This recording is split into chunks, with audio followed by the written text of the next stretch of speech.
PS న్యూస్కి స్వాగతం. ప్రజాసేవ మా లక్ష్యం. నేను మీ ఎల్పిఎస్.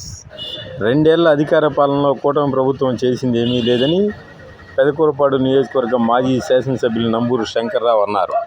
వైఎస్ఆర్ కాంగ్రెస్ పార్టీ అధ్యక్షులు వైఎస్ జగన్మోహన్ రెడ్డి పిలుపు మేరకు జరుగుతున్న వెన్నుపోటుకు 2 ఏళ్లు కార్యక్రమంలో భాగంగా సోమవారం మండల కేంద్రం అచ్చంపేటలోని సాయిబాబా కళ్యాణ మండపంలో నియోజకవర్గ స్థాయి టౌన్ హాల్ సదస్సులో పెదకూరపాడు నియోజకవర్గ మాజీ శాసనసభ్యులు నంబూరు శంకర్రావు పాల్గొన్నారు. 2 ఏళ్ల పాలనలో వైఎస్ఆర్ కాంగ్రెస్ పార్టీ నాయకులపై దాడులు, మహిళలపై దారుణాలు, నాసిరకం ఆహారంతో స్కూల్ విద్యార్థుల మరణాలు, పేద విద్యార్థులకు విద్య, వైద్యం దూరం చేశారన్నారు. ఎన్నికల సమయంలో మేనిఫెస్టోలో ఇచ్చిన ఏ ఒక్క హామీ నెరవేర్చకుండా ప్రజలకు వెన్నుపోటు పొడిచారన్నారు చంద్రబాబు నాయుడు.